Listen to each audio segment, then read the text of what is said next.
Ahora mismo, el 28 de febrero de 2026, Oriente Medio ha cruzado una línea de la que nadie puede dar marcha atrás. Estados Unidos e Israel lanzaron ataques militares coordinados contra Irán esta mañana y Teherán respondió.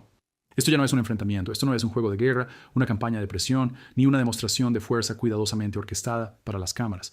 Esto es combate activo que involucra al ejército más poderoso del mundo, atacando a un país que pasó años preparándose para este preciso momento.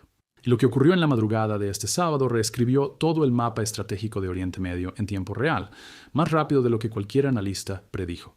Empecemos con lo que realmente pasó, porque la cronología aquí importa más de lo que cualquier titular está captando ahora mismo. En las primeras horas del 28 de febrero, fuerzas estadounidenses e israelíes lanzaron lo que el propio Trump describió como importantes operaciones de combate en Irán. El primer ataque visible ocurrió cerca de las oficinas del líder supremo de Irán, el Ayatollah Ali Khamenei, en el corazón del centro de Teherán. Testigos reportaron una explosión en la calle Pasteur, la manzana más fuertemente custodiada de toda la capital iraní. Imágenes satelitales confirmaron graves daños estructurales en el complejo. Khamenei no estaba dentro en ese momento. Reuters, citando a un funcionario iraní, informó que Khamenei había sido trasladado a un lugar seguro y no revelado antes de que los ataques comenzaran. Pero el mensaje que Washington transmitió al atacar esa dirección tan específica resultó inconfundible para todos los que estaban observando. Tras lo ocurrido en Teherán, los ataques se extendieron por todo el territorio nacional de forma casi simultánea. Se registraron explosiones en Isfahán, Qom, Karaj, Kermanshah y Tabriz, ciudades que se extienden por Irán de oeste a sur y a norte. Medios estatales iraníes confirmaron ataques contra infraestructura militar, instalaciones de producción de misiles y lo que describieron como sitios de inteligencia y seguridad. Irán cerró completamente su espacio aéreo. Las comunicaciones móviles se interrumpieron en gran parte de la capital, con la conectividad a Internet cayendo bruscamente según informes de monitoreo de red. NetBlocks, que rastrea las interrupciones de Internet a nivel mundial, confirmó una caída significativa en la conectividad en todo Irán tras los ataques, consistente con incidentes previos durante periodos de escalada militar. Esto no fue un ataque quirúrgico contra una única instalación nuclear, fue una operación militar coordinada a nivel nacional, planeada con meses de antelación. Según un funcionario de defensa israelí citado por Reuters, la fecha de lanzamiento se decidió hace semanas, incluso mientras las conversaciones nucleares entre EEUU e Irán seguían activas en Ginebra. Ahora, aquí es donde la historia se vuelve exponencialmente más complicada y donde la mayoría de la cobertura en vivo está perdiendo la perspectiva general. Irán no esperó, no deliberó durante días. Contraatacó a las pocas horas de que las primeras bombas estadounidenses cayeran sobre Teherán y lo hizo en toda la región. El CGRA, el Cuerpo de la Guardia Revolucionaria Islámica de Irán, lanzó lo que denominó la primera oleada de una extensa campaña de misiles y drones, no solo contra Israel, sino contra cada una de las principales bases militares estadounidenses en la región, de forma simultánea, en una única operación de ataque coordinado. Base aérea de Al-Udeid en Qatar, la instalación militar estadounidense más grande de todo Oriente Medio, el cuartel general avanzado del Comando Central de los Estados Unidos, base aérea de Al-Salem en Kuwait, base aérea de Al-Dhafra en los Emiratos Árabes Unidos, el cuartel general de la Quinta Flota de la Armada de los Estados Unidos en Bahrein, base aérea Muwafaq al-Salti en Jordania, posiciones militares estadounidenses en el norte de Irak, todas ellas atacadas a las pocas horas de los primeros ataques contra Teherán. Un comunicado del CGRI decía: esta operación continuará implacablemente hasta que el enemigo sea derrotado decisivamente. Luego vino la frase que ningún diplomático en la región olvidará: no hay líneas rojas después de esta agresión. No hay líneas rojas. Eso no es ruido retórico. Eso es una declaración doctrinal de una organización con miles de misiles aún en su inventario. Hablemos de lo que físicamente sucedió en esos estados del Golfo, porque esta es la parte que la mayoría de los medios aún no está desgranando por completo. Bahrein confirmó que un misil impactó en las inmediaciones del cuartel general de la Quinta Flota de la Armada de Estados Unidos en Manama, en el distrito de Jafar. El video mostró humo denso saliendo del área que rodea la actividad de apoyo naval Bahrein, el centro operativo del poder naval de EEU en el Golfo Pérsico. En Qatar, los residentes de Doha reportaron más de una docena de explosiones en una sola hora el sábado por la tarde, la mayoría interceptores Patriot, lanzándose hacia arriba. El corresponsal de Al Jazeera en el lugar dijo que la mayoría de esas explosiones eran misiles interceptores Patriot lanzándose hacia arriba, no ojivas impactando objetivos. El Ministerio de Defensa de Qatar confirmó 3 oleadas separadas de misiles iraníes dirigidos al Emirato. Todos fueron interceptados antes de llegar a territorio catarí. Los EAU informaron de múltiples misiles balísticos iraníes interceptados sobre Abu Dhabi. La mayoría fueron destruidos en el aire, pero los escombros de una intercepción mataron a un civil en Abu Dhabi, según la agencia de noticias estatal de los EAU. Un incendio se desató en un hotel internacional en Palm Jumeirah, el punto turístico más famoso de Dubái, hiriendo a 4 personas. Sigue sin estar claro si fue causado por un impacto directo o por la caída de escombros. Kuwait confirmó misiles dirigidos a la base aérea Ali al-Salem. Jordania dijo que sus defensas aéreas derribaron 2 misiles balísticos balísticos sobre su territorio. Arabia Saudita confirmó los ataques iraníes dirigidos a Riad y a la provincia oriental y calificó los ataques de cobardes en un comunicado oficial.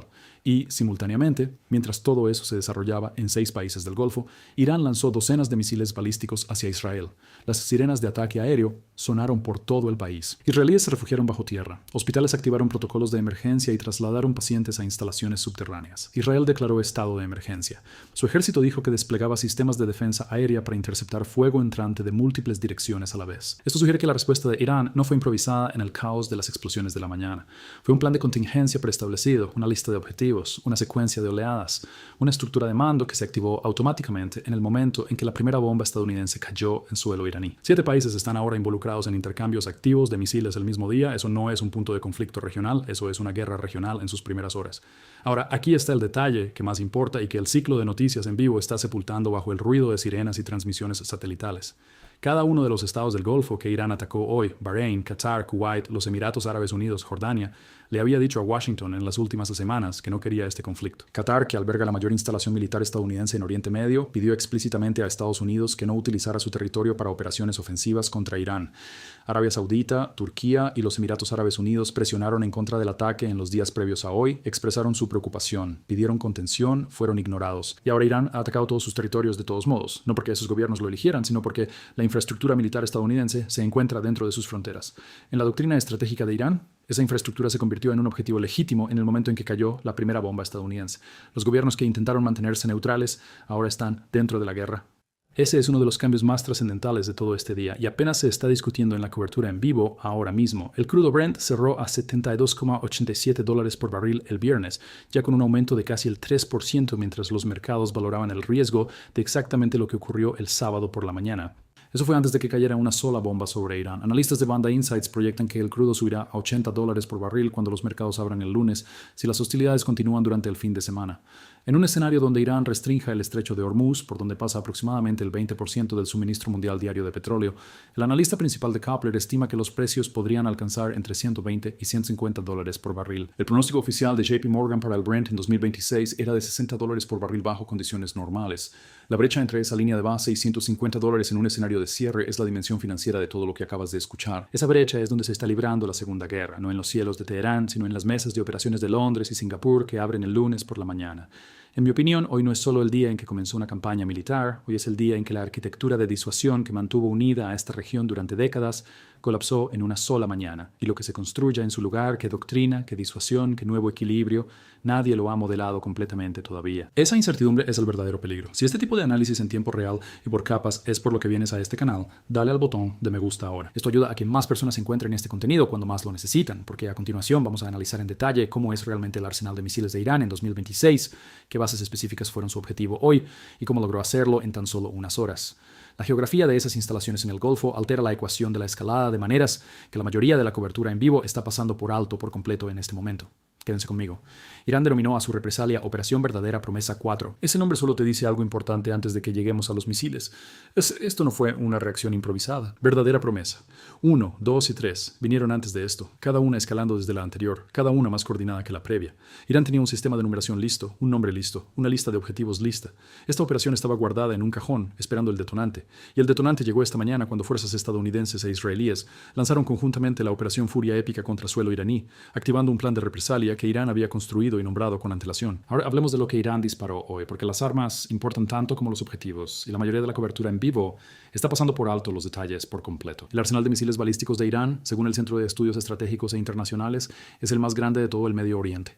Tras la guerra de 12 días en junio de 2025, funcionarios israelíes estimaron que a Irán le quedaban aproximadamente 1.500 misiles y unos 200 lanzadores, frente a los más de 3.000 que tenía antes de ese conflicto. Pero esto es lo que cambió en los meses críticos entre junio de 2025 y hoy, y lo que hace que este paquete de ataque sea diferente de cada operación de misiles iraní anterior. En febrero de 2025, un barco que transportaba aproximadamente 1.000 toneladas de perclorato de sodio atracó en Bandar Abbas. Es un químico utilizado específicamente para producir propelente sólido para misiles balísticos.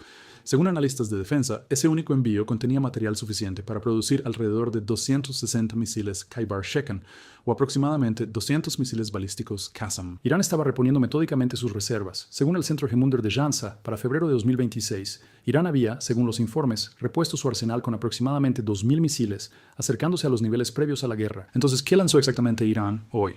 Vayamos sistema por sistema, porque cada arma fue elegida deliberadamente para un objetivo específico a un alcance específico. La primera arma de la oleada de hoy, según múltiples analistas de defensa que observaban el enfrentamiento, fue casi con toda seguridad el Khaybar Shekan.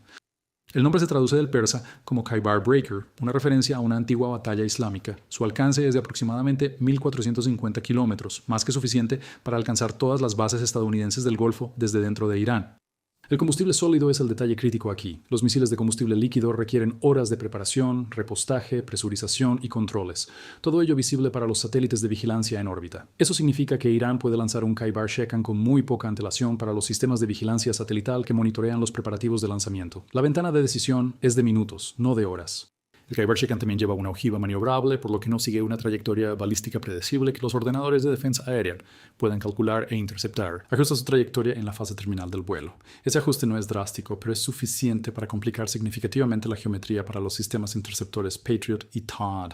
La base aérea de Al Udeid en Qatar se encuentra a aproximadamente 1.200 kilómetros de la batería de misiles iraní más cercana. El Khaybar Shekan cubre esa distancia en bastante menos de 10 minutos. El Patriot PAC-3, que opera Qatar y que interceptó misiles hoy, tiene una ventana de reacción medida en segundos una vez que se detecta una amenaza a ese alcance y velocidad. Ese no es un margen cómodo para los operadores sentados en los remolques de mando Patriot en Doha esta tarde, con misiles entrantes detectados a ese alcance y acercándose a esa velocidad. Ahora pasemos al segundo nivel, el arma que Irán desplegó contra Israel simultáneamente mientras su paquete de ataque del Golfo aún estaba en el aire, el Sekgel, un misil balístico de combustible sólido de 2 etapas con un alcance de aproximadamente 2.000 kilómetros, según el CSI, más que suficiente para alcanzar cualquier punto en Israel desde el territorio iraní. Lo que hace al Sekgel particularmente significativo hoy es su perfil de lanzamiento. Ambas etapas usan combustible sólido, lo que significa que el misil permanece en el lanzador en su vulnerable estado previo al lanzamiento por el tiempo mínimo absoluto. Durante el conflicto de junio de 2025, aviones israelíes y estadounidenses cazaron específicamente lanzadores móviles durante sus ventanas de reabastecimiento de combustible previas al lanzamiento. El diseño de combustible sólido del Sekgel fue una respuesta directa y clara a esa importante lección. Irán actualizó su doctrina de ataque específicamente basándose en las lecciones aprendidas durante el conflicto de junio de 2025. Esa lección operativa es claramente visible en el paquete de ataque actual si sabes qué buscar. Luego está el FATA. Aquí es donde los medios estatales de Irán han sido más ruidosos y también donde se requiere el matiz analítico más profundo, porque la realidad es más interesante que la exageración. Irán describe el FATA-PRE como un misil hipersónico capaz de velocidades Mach 13 a 15. Esa afirmación requiere contexto antes de que la aceptes o la rechaces. Fabián Hintze del Instituto Internacional de Estudios Estratégicos describe el FATA no como un verdadero planeador hipersónico, sino como un misil balístico con una cabeza de reentrada maniobrable. Ese vehículo de reentrada ajusta la trayectoria del misil a gran velocidad durante la fase de descenso terminal, la ventana crítica en la que los sistemas de defensa aérea realizan su cálculo final de intercepción. Un verdadero vehículo de planeo hipersónico vuela una trayectoria atmosférica plana y extendida a alta velocidad sostenida durante todo su vuelo, dificultando la geometría de intercepción desde el lanzamiento hasta el impacto. La ventana de maniobrabilidad del FATA es más corta, concentrada específicamente en la fase terminal, pero es exactamente cuando los sistemas Patriot y Arrow intentan su geometría de ataque final. El FATA logra su maniobrabilidad en una ventana más breve, pero esa ventana coincide precisamente con la fase en que los interceptores Patriot y Arrow buscan hacer su cálculo de impacto definitivo. En mi opinión, el debate sobre la clasificación importa menos que esto. El comportamiento terminal del FATA difiere lo suficiente de las trayectorias balísticas estándar como para que los sistemas de intercepción existentes no fueran diseñados para enfrentarlo. Irán utilizó el misil FATA contra Israel en junio de 2025. Las imágenes mostraron impactos a una velocidad extrema. Irán afirmó haber logrado ataques exitosos. Israel reconoció los impactos, pero disputó la magnitud del daño. Hoy, el mismo sistema fue desplegado de nuevo, esta vez como parte de una campaña simultánea en múltiples teatros, dirigida a Israel y a 5 países del Golfo, dentro de la misma ventana operativa. Aquí está la realidad geográfica que hace que la campaña de misiles de hoy sea más complicada que cualquier operación de ataque iraní anterior. Las 4 bases estadounidenses atacadas hoy, Al Udeid en Qatar, Al Dafri en los CEU, Ali al-Salam en Kuwait y el cuartel general de la Quinta Flota en Bahrein se encuentran a entre 1.000 y 1.400 miles de las baterías de misiles occidentales de Irán. Esa franja de alcance es precisamente donde los sistemas de combustible sólido de Irán funcionan de forma más fiable y con las ventanas de detección de lanzamiento más cortas. El ejército estadounidense lo sabía. Cada comandante en esa región ha sido informado sobre el alcance de misiles iraníes respecto a las coordenadas de su base. Las bases no fueron movidas. La operación siguió adelante. Esto sugiere que Washington realizó un cálculo deliberado antes de la operación de que las defensas aéreas estadounidenses en la región eran capaces de absorber un primer ataque iraní sin sufrir pérdidas catastróficas en su infraestructura. Ese cálculo parece en gran medida ser correcto hoy en día. Qatar, Kuwait y los Emiratos Árabes Unidos confirmaron la intercepción completa de los misiles iraníes que se aproximaban antes de que cualquier ojiva alcanzara su objetivo previsto en tierra. Sin embargo, Bahrein presenta un panorama más complicado. CBS News citó a testigos presenciales que informaron de al menos 3 misiles dirigidos a la sede de la Quinta Flota y la embajada de EEUU. Anunció el cierre el domingo 1 de marzo. Si algún misil impactó físicamente el complejo de la Quinta Flota y qué daños causó, de ser así, no ha sido confirmado por el ejército estadounidense hasta el momento de la publicación de este video. Esa ambigüedad en sí misma es estratégicamente significativa. Irán afirmó que 6 misiles impactaron al Udeid. El Departamento de Defensa de IIU dijo que 14 misiles fueron interceptados sobre Qatar y uno aterrizó inofensivamente fuera de objetivo. Ambas afirmaciones pueden ser ciertas y ambas pueden ser engañosas simultáneamente. Lo que realmente importaba no era la evaluación de daños físicos en las primeras horas, era la señal que se enviaba. Y aquí está la señal que la mayoría de los analistas que observan el enfrentamiento de hoy no están expresando con suficiente claridad, incluso mientras los recuentos de intercepciones aún se están confirmando. Irán tuvo como objetivo principal el cuartel general avanzado del Comando Central de Estados Unidos. Asimismo, atacó el centro neurálgico del poderío naval estadounidense en el Golfo Pérsico. Se dirigió a la infraestructura que coordinaría cualquier operación militar sostenida de Estados Unidos contra Irán. La Guardia Revolucionaria Islámica de Irán no intentaba asesinar a soldados estadounidenses en esta jornada. Imágenes satelitales confirmaron que Al-Udeid fue en gran parte evacuado antes de que comenzaran los ataques. Irán estaba entregando una declaración doctrinal escrita en trayectorias de misiles. La declaración era esta: cada nodo del poder militar estadounidense en el Golfo es un objetivo que podemos alcanzar el mismo día, a la misma hora, con armas que no pueden interceptar completamente. Ese mensaje fue recibido con éxito independientemente de cualquier evaluación de daños físicos y nunca antes se había enviado con esta escala y amplitud en todo este conflicto. En mi opinión, el desarrollo militar más importante hoy no son los recuentos de intercepciones. Es la demostración de que el paquete de objetivos de Irán cubrió cada nodo militar estadounidense en 5 países simultáneamente. Eso nunca había ocurrido antes en este conflicto, ni en abril de 2024, ni en octubre de 2024, ni en junio de 2025. Esta es la primera vez que Irán eligió ampliar su respuesta a cada base estadounidense en la región a la vez. ¿Qué cambió? La respuesta se reduce a una frase que el jefe de la Comisión del Parlamento de Irán publicó en redes sociales esta mañana antes de que el polvo se asentara sobre Teherán.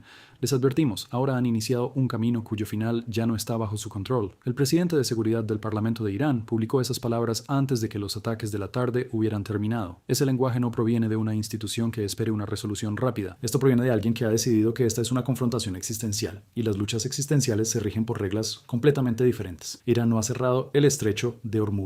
Ahora mismo, el petróleo sigue moviéndose, los petroleros siguen transitando, y eso es exactamente la parte más peligrosa de lo que estamos viendo. El estrecho sigue abierto, pero varias grandes casas comercializadoras de petróleo ya suspendieron los envíos a través de él el sábado, antes de que se diera una sola orden naval iraní. Las autoridades marítimas griegas aconsejaron a todos los buques de bandera griega que lo evitaran. Operaciones de comercio marítimo del Reino Unido advirtieron sobre interferencias en la navegación electrónica en toda la vía fluvial. El estrecho está técnicamente abierto. Fuerzas marítimas combinadas lideradas por EEUU confirmaron que el tráfico comercial continúa, pero los petroleros se están acumulando ahora en los puntos de entrada y de salida, y la evitación voluntaria ya está en marcha. Esa es la arquitectura que Irán construyó para este preciso momento. Y entender por qué funciona requiere comprender un número antes que nada. 20 millones de barriles de petróleo al día es lo que fluye por el estrecho de Hormuz en un día normal, según la Administración de Información Energética de EEUR. Eso es aproximadamente el 20% de todo el consumo mundial de petróleo y casi el 25% de todo el comercio marítimo de crudo, que atraviesa una vía fluvial que se estrecha a aproximadamente 33 kilómetros en su punto más angosto. No hay ningún oleoducto o ruta alternativa que reemplace ese volumen. El oleoducto este-oeste de Arabia Saudita y el oleoducto Habshan-Fujairah de los EAU combinados transportan solo unos 2.6 millones de barriles por día. La EIA confirmó que el oleoducto este-oeste de Arabia Saudita y el de Habshan-Fujairah de los EAU transportan juntos solo unos 2.6 millones de barriles por día, una fracción de los 20 millones del estrecho. Esa brecha entre los 20 millones que pasan por Hormuz y los 2.6 millones disponibles como alternativa es el punto de influencia sobre el que se construye todo lo demás. Ahora veamos lo que Irán realmente tiene en esas aguas en este momento, porque la imagen que surgió esta semana es más significativa operacionalmente de lo que la mayoría de la cobertura está capturando. Antes de los ataques de hoy, imágenes satelitales y grupos de monitoreo regional ya habían identificado grupos de lanchas de ataque rápido de la Guardia Revolucionaria en puntos estratégicos a lo largo de las secciones más estrechas del estrecho. La flota de ataque rápido del IRGC viaja a 50 a 70 nudos, más rápido de lo que la mayoría de los buques de escolta de la Armada estadounidense pueden responder en espacios reducidos y aguas confinadas.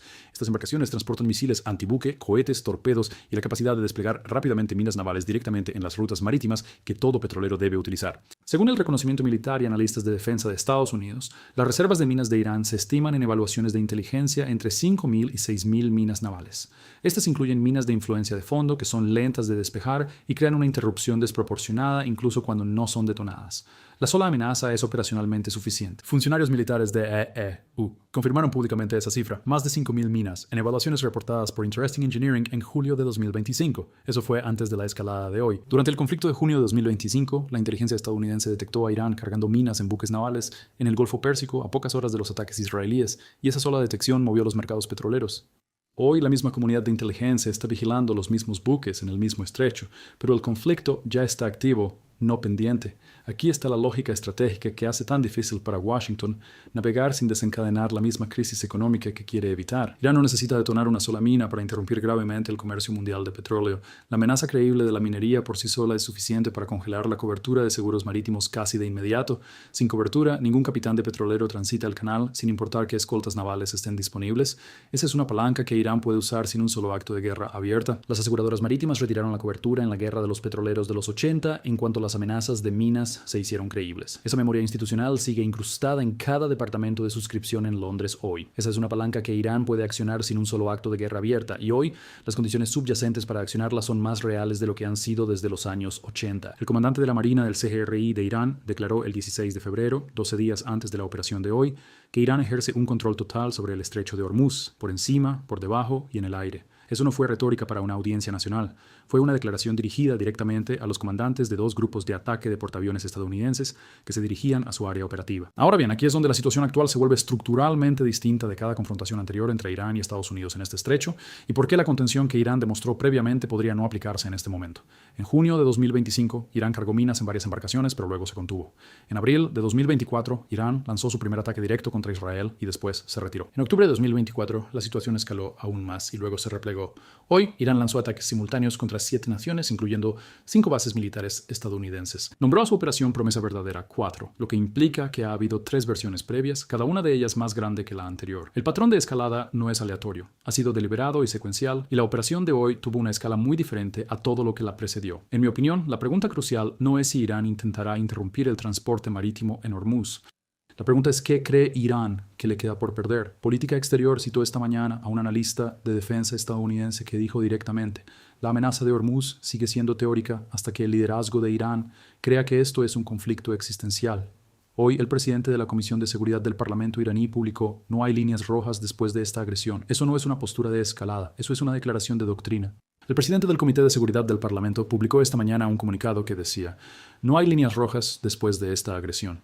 Es un lenguaje existencial, no una postura de escalada, sino una declaración de doctrina.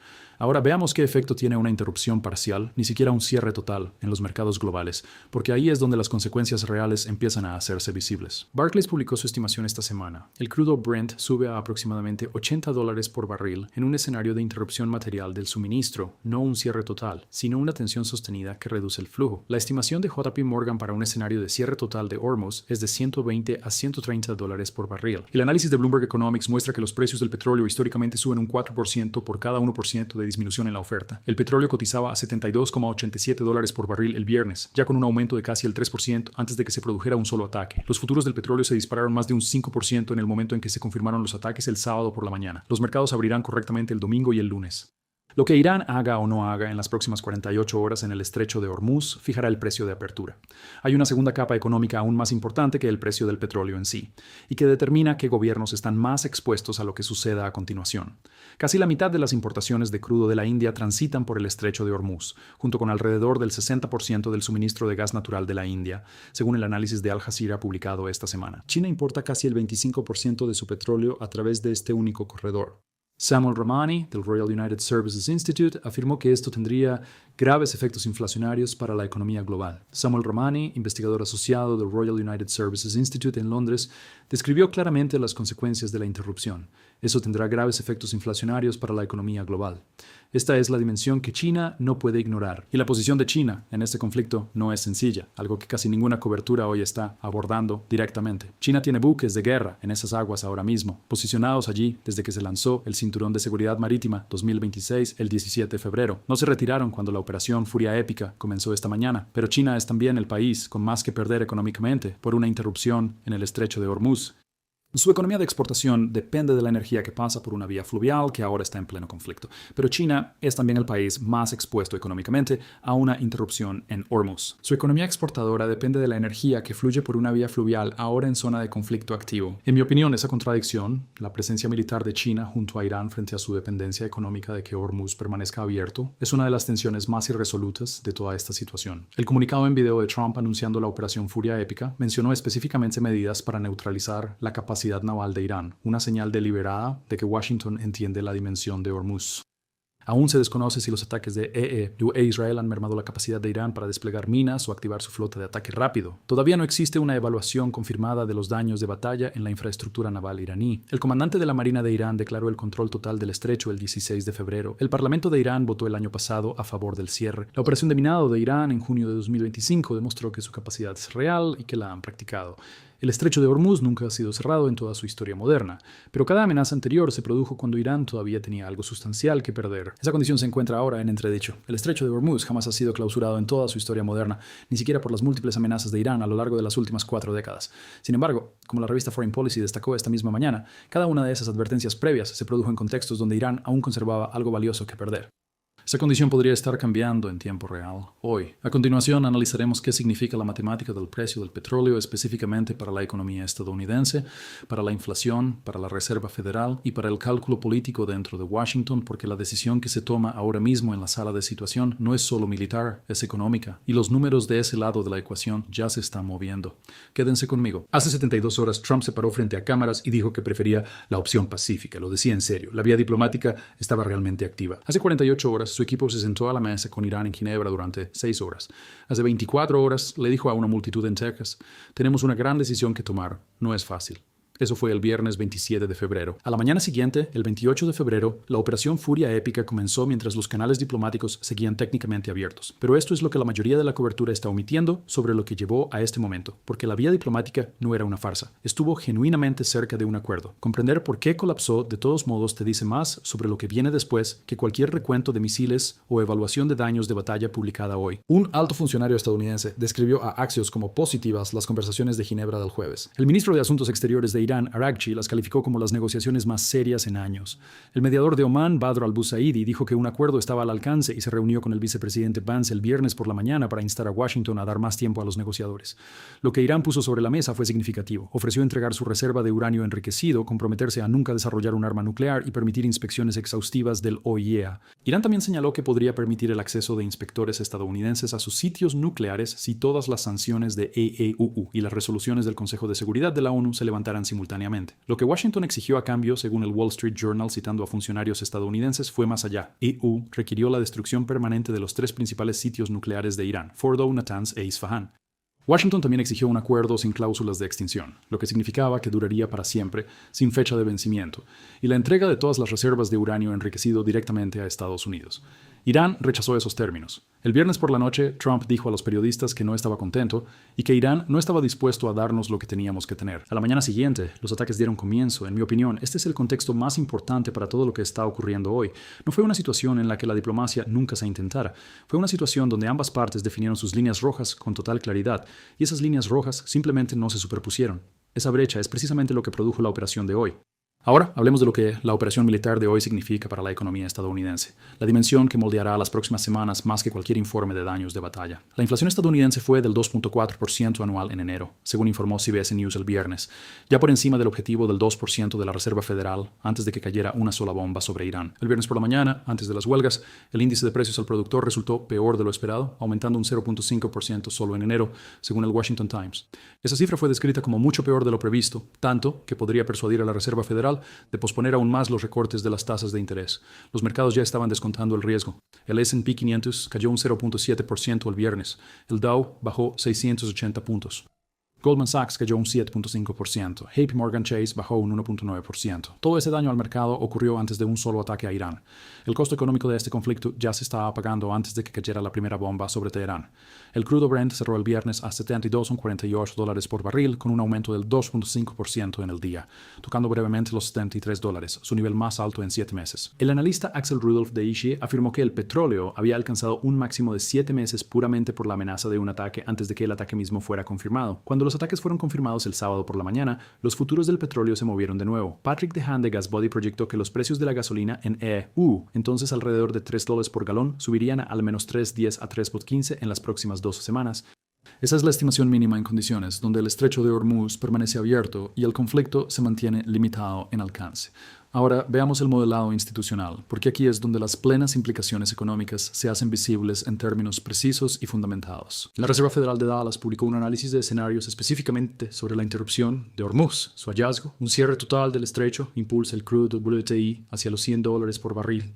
Esto produce un aumento acumulado de 1.3 puntos porcentuales en la inflación general anualizada de EEU en 6 meses, confirmado por la investigación publicada de la Fed de Dallas. Oxford Economics descubrió que incluso si las exportaciones de petróleo iraní simplemente se detienen sin un cierre total de Hormuz, el crudo Brent se estabiliza cerca de los $90 por barril y la inflación estadounidense sube al 4.5%. En su escenario de cierre más severo, el Brent alcanza los $130 por barril, la inflación de EEU llega al 6%.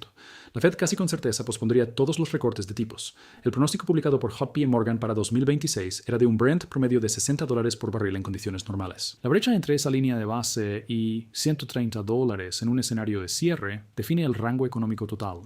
El rango entre $60 de base, 90 en una interrupción y 130 en un escenario de cierre es el espectro económico completo que Washington está navegando en tiempo real. Aquí radica la dimensión política que hace esto extraordinariamente difícil para la administración Trump en particular, y por qué las implicaciones económicas no son abstractas.